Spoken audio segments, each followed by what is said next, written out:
दोस्तों, बिहार में जितने भी सरकारी विद्यालय हैं, सभी विद्यालय में जो है रसोइया सहायक यानी रसोइया की जो है भर्ती निकल के आई है। रसोइया सहायक एवं रसोइया की भर्ती निकल के आई है। इसके लिए क्या योग्यता होगा, किस तरीके से फॉर्म भरेंगे, कब फॉर्म भराना स्टार्ट होगा, कहाँ पे भर्ती निकल के आई है, कैसे पता करेंगे, फॉर्म कैसे फिल करेंगे, पूरी जानकारी मैं आपको इस वीडियो में दूंगा। वीडियो को अंत तक जरूर देखिएगा। आप जानते होंगे कि रसोइया का भर्ती प्रत्येक विद्यालय में जो है बच्चे का भोजन बनाने के लिए और साथ ही उनको भोजन खिलाने के लिए जो है ये पद निर्धारित किया जाता है। देखेंगे बिहार सरकार के द्वारा एक लेटर निकाला गया है, जिसमें 23/9/2024 को लेटर निकाला गया है। बिहार सरकार शिक्षा विभाग मध्याह्न भोजन योजना निर्देशालय, जिसमें बताया गया है कि सभी जिला कार्यक्रम पदाधिकारी मध्याह्न भोजन बिहार पटना को जो है ये प्रेषित किया गया है। इसमें विषय में देखेंगे बताया गया है रसोइया सहायक चयन के समय ही चयनित होने वाले रसोइया सहायक से उनके स्वास्थ्य से संबंधित चिकित्सा प्रमाण पत्र प्राप्त करने के संबंध में, यानी जिस वक्त जो है उन लोगों का ज्वाइनिंग किया जाएगा, यानी सिलेक्शन जब लिया जाएगा उसी वक्त जो है उनको स्वास्थ्य प्रमाण पत्र जो है, यानी जो उनकी मेडिकल फिटनेस सर्टिफिकेट जो है लगेगी, ताकि वो किसी तरह के कोई भी रोग से ग्रसित नहीं हो, तभी जो है उन लोगों का बहाली किया जाएगा। अब इसमें देखेंगे पूरा क्लियर बताया गया है, इसमें चयन किस तरीके से किया जाएगा। मैं नोटिफिकेशन किन्हीं को अगर ये नोटिफिकेशन चाहिए तो मैं टेलीग्राम ग्रुप में डाल दूंगा, और टेलीग्राम का लिंक वीडियो के डिस्क्रिप्शन में रहेगा। आप वहाँ से ज्वाइन करके ये नोटिफिकेशन ले सकते हैं। मैं पेज को आगे स्क्रॉल करता हूँ। जैसे ही स्क्रॉल करूँगा इसमें देखेंगे क्लियर बताया गया है, विद्यालय में रसोइया सहायक की संख्या जो है किस आधार पे होगी, कितनी किस विद्यालय में कितने रसोइया हो सकते हैं। इसके लिए देखेंगे बिहार में रसोइया सहायक की संख्या का निर्धारण कुल नामांकित छात्र छात्राओं के 85% संख्या के आधार पर मानते हुए निम्नवत निर्धारित किया जाएगा। जिसमें बताया गया है, देखेंगे स्क्रॉल हो गया है, उसके बाद बताया गया है कि अगर जैसे नामांकित 85% छात्र छात्राओं की आधार पर मानते हुए अगर किसी स्कूल में 0 से 25 बच्चे हैं तो उसमें जो है एक रसोइया सहायक की भर्ती की जाएगी। अगर 26 से लेके 100 बच्चे हैं उस स्कूल में तो 2 रसोइया सहायक की भर्ती की जाएंगी। अगर 101 से 200 बच्चे उस स्कूल में नामांकित हैं और जो है तो वहाँ पे 3 रसोइया सहायक की भर्ती की जाएगी। 201 से 300 बच्चे अगर उस स्कूल में नामांकित हैं तो 4 रसोइया की बहाली की जाएगी। रसोइया में महिला एवं पुरुष दोनों हो सकते हैं। 301 से 400 बच्चे नामांकित होंगे विद्यालय में तो 5 रसोइया की बहाली की जा सकती है। 401 से 500 नामांकित छात्र होंगे उस स्कूल में, छात्र एवं छात्रा, तो 6 रसोइया की बहाली की जाएगी। देखेंगे नीचे में नोट में दिया गया है, किंतु जिन विद्यालयों में कुल नामांकित छात्र छात्राओं की संख्या 500 से अगर अधिक है तो वैसे विद्यालय में प्रत्येक अतिरिक्त 300 छात्र छात्राओं पर एक अतिरिक्त रसोइया सहायक को मध्याह्न भोजन तैयार करने हेतु लगाया जा सकता है। तो इसमें बता दिया गया है कि कितने से कितने छात्र होंगे तो किस विद्यालय में कितनी भर्ती निकाली गई है। तो आप इसे अनुमान लगा सकते हैं कि आपके आसपास में जितने भी विद्यालय हैं उसमें कितने छात्र हैं, तो उस हिसाब से जो है कितनी बहाली रसोइया की हो सकती है।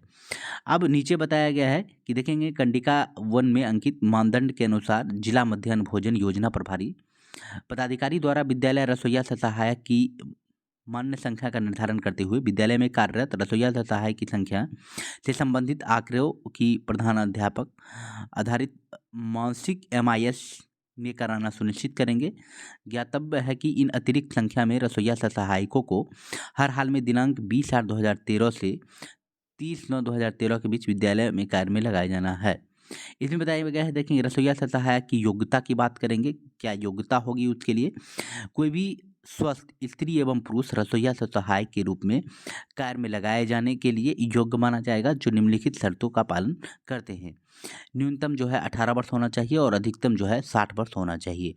यानी ज्वाइनिंग का प्रोसेस जो है एज कम से कम 18 साल होना चाहिए और मैक्सिमम जो है 40 वर्ष होना चाहिए। और दूसरा पॉइंट बताया गया है कि उसी ग्राम पंचायत के निवासी होना चाहिए जिस पंचायत में जो है विद्यालय है जहाँ पे रसोइया की आवश्यकता है। यानी आपके अपने पंचायत में ही जो है अगर कोई विद्यालय है जहाँ पे रसोइया की आवश्यकता है तो आप उसी पंचायत के निवासी हैं, तभी आप जो है इस जॉब को कर सकते हैं। तीसरा देखेंगे जो मुख्य पॉइंट है, जनप्रतिनिधि यथा मुखिया, वार्ड सदस्य, सरपंच, पंच तथा आशा, आंगनबाड़ी, जीविका सेविका, सहायिका इत्यादि के रूप में नियोजित विभिन्न योजनाओं में काम करने वाली महिला पुरुष विद्यालय के शिक्षक, शिक्षा समिति के अध्यक्ष, सदस्य के परिवार का निकटवर्ती सदस्य रसोइया सहायक के रूप में नहीं रखे जाएंगे। ये नहीं मान्य नहीं होगा। अगर कोई भी इस तरीके के जनप्रतिनिधि हैं या उनके कोई रिश्तेदार हो सकते हैं, उनके कोई अपने लोग हो सकते हैं, या आंगनबाड़ी सेविका, सहायिका या कोई सी भी टीचर, तो उनके कोई भी रिश्तेदार हो सकते हैं। अगर वो लोग अगर करते हैं तो ये मान्य नहीं होगा, उन लोगों को नहीं रखा जाएगा। साफ शब्दों में बताया गया है। अब 4 नंबर पॉइंट बताया गया है, एक परिवार के एक ही रसोइया, यानी एक परिवार से अगर 4 लोग हैं, मानते हैं अगर चारों लोग 4 सीट खाली है तो चारों लोग लग जाएंगे, ऐसा नहीं होगा। एक परिवार से सिर्फ एक लोग को ही रखा जाएगा। 5वां पॉइंट पे बताया गया है, विद्यालय स्तर पर रसोइया सहायक को विद्यालय शिक्षा समिति,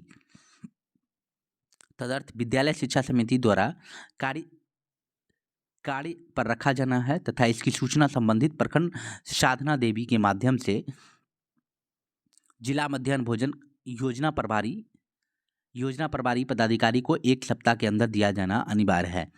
इस कार्य की जिम्मेदारी प्रधानाध्यापक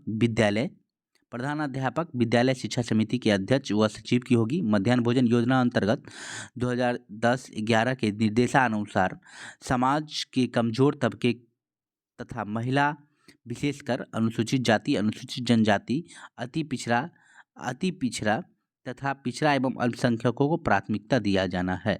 किसी संक्रमित असाध्य रोग से ग्रसित व्यक्ति को रसोइया सहायक के रूप में कार्य नहीं करना होगा, इसमें बताया गया। अब इसके मानदेय की बात करेंगे, इसका सैलरी किस तरीके से रखा गया है, कि क्या पेमेंट आप लोगों को मिलने वाला है। इसमें बताया गया है कि रसोइया सहायक का मासिक मानदेय भारत सरकार द्वारा निर्धारित किया जाता है। भारत सरकार द्वारा प्राप्त दिशा निर्देशानुसार इसमें परिवर्तन किए जा सकते हैं। उसके वर्तमान में प्रत्येक रसोइया सहायक को वर्ष में 10 माह के लिए प्रतिमाह एक, यानी 10 माह के लिए जो है काम कराया जाता है। 10 माह के लिए प्रतिमाह 1000 रुपये की दर से जो है मानदेय दिया जाता है। जब विद्यालय में छुट्टी होंगे तो इन लोगों का भी छुट्टी होगा, परंतु पेमेंट जो है इन लोगों को मिलेगा। और ये जो है मानदेय में वृद्धि भी किया जाएगा क्योंकि भारत सरकार के द्वारा। उसके बाद बताया गया है कि वर्तमान में प्रत्येक रसोइया सहायक को, ये तो हमने बता दिया है, सभी रसोइया सहायक को नियमित रूप से प्रत्येक माह के 7वीं तारीख को जो है उनके पेमेंट, उनका आरटीजीएस या एनईएफटी चेक के माध्यम से मानदेय का भुगतान किया जाना है। प्रधानाध्यापक यह सुनिश्चित करेंगे, देखेंगे उनका पेमेंट जो है हर एक 4 तारीख को जो है 7 तारीख को उनके अकाउंट में जो है चला जाएगा। चूँकि रसोइया वर्ष में 10 माह के लिए मानदेय होता है, मार्च तथा जून माह में रसोइया का कोई मानदेय भुगतान नहीं किया जाएगा। और क्योंकि इस महीने में अवकाश की अवधि अधिक होती है, यदि रसोइया द्वारा किसी माह में पूर्ण रूप से कार्य नहीं किया जाता है तो उन्हें उक्त माह का मानदेय जो है नहीं देना होगा। संसाधन के अभाव में आकस्मिक रूप से मध्याह्न भोजन बंद हो जाता है तो रसोइया सहायक का भुगतान जारी रखा जाएगा। यानी किसी वजह से, संसाधन की वजह से अगर बंद होता है तो उस वक्त जो है आप लोग का मानदेय जारी रहेगा, लेकिन जब गर्मी छुट्टी वगैरह जब हो जाती है तो उस सिचुएशन में जो है नहीं मिलेगा।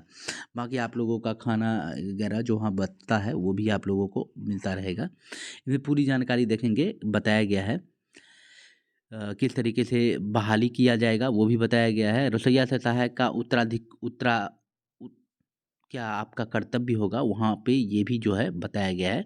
रसोइया सहायक का मुख्य कार्य होगा मध्याह्न भोजन योजना अंतर्गत मानदंड के अनुरूप विद्यालय में जो है उपस्थित बच्चों के लिए मेनू के आधार पर मध्याह्न भोजन को तैयार करना होगा, बच्चों के बीच इसका वितरण करना होगा। किंतु मध्याह्न भोजन तैयार करने एवं वितरण करने के दौरान उनके द्वारा स्वच्छता, सुरक्षा एवं गुणवत्ता का जो है विशेष रूप से पालन करना होगा।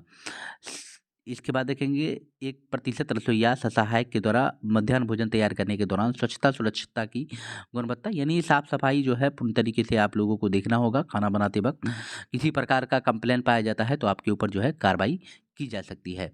रसोइया सहायक मध्याह्न भोजन से संबंधित कार्य के अलावा किसी अन्य प्रकार का जो है कार्य नहीं लिया जाएगा, ये क्लियर एवं साफ शब्दों में कहा गया है। भोजन की गुणवत्ता, मात्रा, स्वच्छता, छात्राओं का हाथ मुँह धोने आदि की जवाबदेही के साथ साथ रसोइया सहायक रसोई घर, बर्तन में आसपास की साफ सफाई की जिम्मेदारी का निर्वहन करेंगे।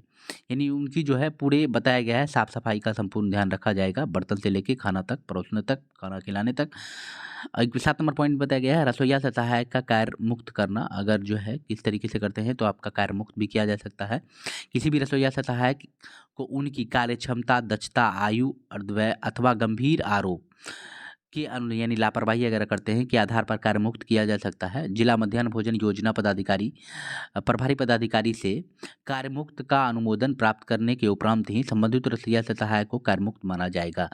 रसोईया से सहायक से संबंधित किसी भी प्रकार के विवाद एवं आरोप के निष्पादन हेतु जिला मध्याह्न भोजन योजना प्रभारी पदाधिकारी अपीलनीय प्राधिकार के रूप में कार्य करेंगे तथा इस संबंध में उनका निर्णय मान्य होगा।